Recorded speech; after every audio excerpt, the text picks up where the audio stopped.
আপনি আমাদেরকে রাজাকার বলেছেন, রাজাকারের তকমা দিয়ে আমাদের ভাইদের গুলি করেছেন।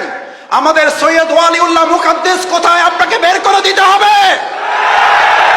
তাদের কবর কোথায় যদি থাকে তা বের করে দিতে হবে। আমাদের জাকির কোথায় বের করে দিতে হবে। না হলে আপনাকে বের করে নিয়ে এসে জনগণ এবং আইনের আদালতে আপনাকে ওই একই অবস্থার মুখোমুখি জনগণ করবে। তোমরা স্লোগান নিয়ে রাস্তায় বেরিয়ে পড়ো, সৎ মানুষ লাগবে ভাই, সৎ মানুষ।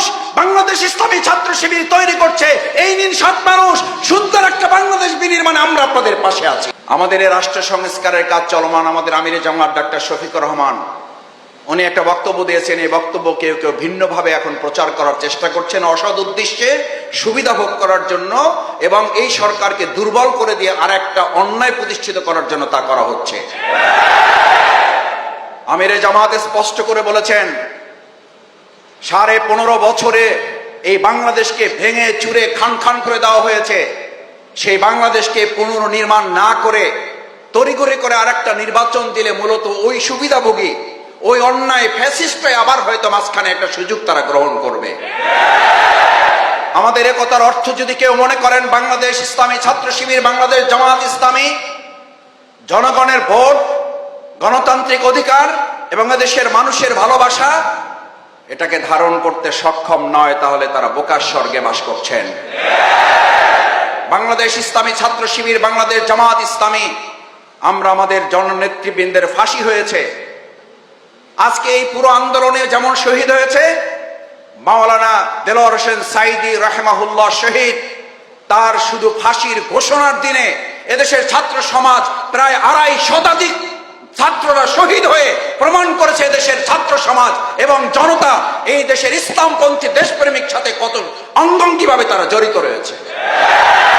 গোটা পৃথিবীর ইতিহাসে চ্যালেঞ্জ করে বলে রাখছি, কান খুলে শুনে রাখুন, তারা এমন একজন নেতার নাম বলুন, ফাঁসি কার্যকর নয়, শুধু ফাঁসির ঘোষণা দিলে 250 শতাধিক ছাত্র জীবন দিতে পারে, এরকম একজন ভালোবাসার মানুষের নাম পারলে আপনারা বলুন। আমাদেরকে ভালোবাসার ভয় দেখাবেন না, আমাদেরকে জনসমর্থনের ভয় দেখাবেন না। বাংলাদেশ জামাত ইসলামী, ইসলামী ছাত্র শিবির এদেশের জনগণের ভালোবাসার জনসমর্থন না থাকলে আপনারাই স্বীকার করবেন, এদেশের জনগণ স্বীকার করে বাংলাদেশ জামাত ইসলামী, ইসলামী ছাত্র শিবিরের পরে যে স্টিম রোলার চালানো হয়েছে, এটা যদি অন্য একটা সংগঠনের উপরে চালানো হতো তাহলে চোখে তো দূরের কথা, মাইক্রোস্কোপ দূরবীন দিয়েও এরকম একজন সমর্থককেও তাদের খুঁজে বের করা যেত না। আর সেই জামাত ইসলামী, ইসলামী ছাত্র শিবির মাইক্রোস্কোপ আর দূরবীন তো পরের কথা, বুক ফুলিয়ে আমাদের নেতারা ওদিকে জীবন বাজি রেখেছেন, ফাঁসির মঞ্চে গিয়েছেন হাসতে হাসতে। রাজপথে আমরা একাধিকবার জেল থেকে বের হয়ে আবার রাজপথে মিছিল করে জনগণের পাশে ছিলাম। এখানে তোমরা যারা আছো একাধিকবার জেলে গিয়েছে, এমন আছো জেলখানায় যাওয়ার পরে তারপর সাথী হয়েছে। আমার সাথে দেখা হয়েছে, বুক মিলিয়েছে। মাসুদ ভাই, আগে টুকটাক দুর্বল ছিলাম, শেখ হাসিনার প্রতি কৃতজ্ঞ। এই মহিলাটা জেলখানায় ঢুকানোর পর আমার মধ্যে যে বারুদ তৈরি হয়েছে, আমার মনে হয় বের হয়ে যে সাথী হবো একসাথে, নাকি সাথী না হয়ে সদস্য হয়ে যাবো। এই বলা লোক এখানে আছো, এই বলা লোক এখানেই আছো যে মাসুদ ভাই সাথীও হইতে চাই না, ডাইরেক্ট সদস্য। কারণ এই মহিলা যে বারুদ আমাদের মধ্যে যে অগ্নিগিরি তৈরি করেছে, কিছুই করেনি। আমি মেসে আছি, কোরআন পড়তেছি, হাদিস পড়তেছি, পড়াশোনা করছি, আমাকে এসে বলছে তুমি জামাত শিবির, তুমি জঙ্গি, তোমার দাঁড়িয়ে আছে। জামাত শিবির জঙ্গি আর রাজাকারের তকমা দিয়ে আপনি শেষ পর্যন্ত রাজাকার এবং স্বৈরাচারের তকমা নিয়ে দেশে থাকতে তো পারলেন না, চলেই গেলেন। আপনি শুধু বাংলাদেশের বিপদ না, গোটা পৃথিবীর বিপদে পরিণত হয়েছে। আপনি আমাদেরকে ঘর ছাড়া করতে চেয়েছিলেন, এখন আপনার পরিবারের সদস্যরা আপনারা নিয়ে দুশ্চিন্তায় আছে, আপনি যেন তাদের ঘরে গিয়ে আবার না ওঠেন। মনে আছে, দেখেছো ইন্টারভিউ তাদের। আমাদের স্বামী হারা করেছেন, আমাদের এই শহীদ পরিবারের সন্তান হারা করেছেন। আল্লাহ তাআলা আপনাকে জীবিত রেখে জীবিত অবস্থায় দিয়েছেন।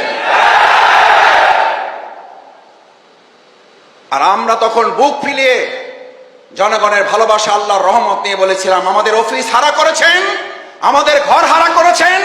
ঢাকা মহানগরী দক্ষিণের প্রত্যেকটা ঘর আমাদের জন্য অফিস, প্রত্যেকটা ঘরের দরজা খুলে দিয়ে আমাদেরকে গ্রহণ করার জন্য এই ঢাকা মহানগরীর লোকেরা বুক পেতে দিয়ে বলেছিল, জামাত ইসলামী, ইসলামী ছাত্র শিবির আসছে, তাদের জন্য প্রত্যেকটা ঘর খোলা থাকবে।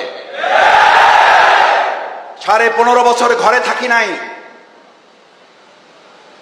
আর শেষ 15 দিন যেই ঘরে ছিলাম, আমি বারবার বলতাম, ভাই আমারে ধরতে আসলে কিন্তু আমারে যা মারবে তার চেয়ে আপনারে বেশি মারবে, বুঝেন কিন্তু, বুঝেন কিন্তু। আমি জানি না পাশ থেকে ভাবি কিভাবে শুনছে। ভাই জবাব দেওয়ার আগে ভাবি তার পাশ থেকে, জানালার পাশ থেকে, দরজার পাশ থেকে বলছে, ভাই আপনার ভাই কি করবে জানি না, যদি আমার ঘরে কেউ অন্যায় ভাবে প্রবেশ করতে চায়, আমার এমনি 2টা দাঁড়, একটা বডি আছে। আমি বলে রেখেছি, যদি আমার ঘরে প্রবেশ করতে হয়, যদি আইনগত ভাবে আসেন ভালো, আর যদি অন্যায় ভাবে আসেন তাহলে আমার বডি এবং এই দায়ের নিচ দিয়ে আপনাদেরকে প্রবেশ করতে হবে। এইরকম মা, খালা, বাবা, চাচা, দাদা, নানি যে ভালোবাসা নিয়ে আমাদেরকে পাহারাদারি করেছে, সেই বাংলাদেশকে আমরা জীবন বাজি রেখে পাহারাদারি করব।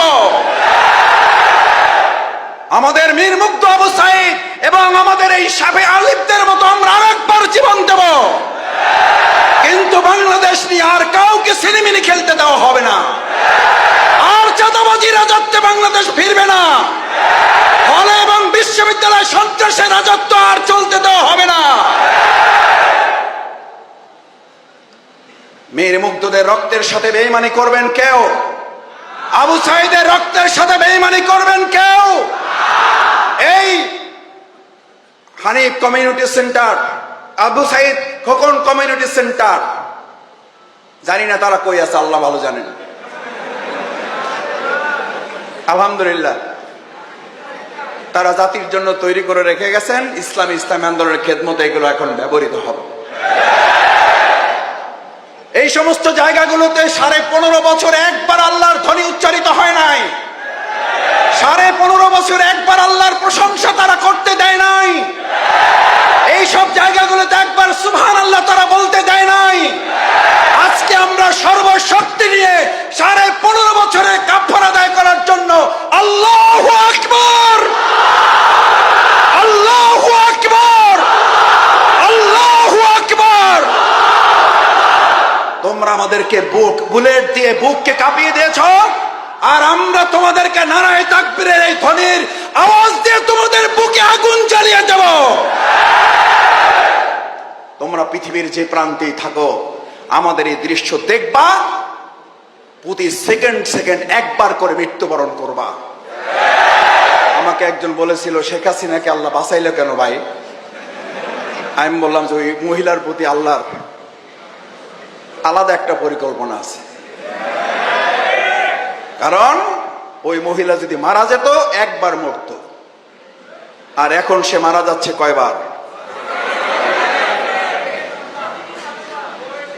প্রতি সেকেন্ডে সে একবার করে মৃত্যুর মুখে পতিত হচ্ছে।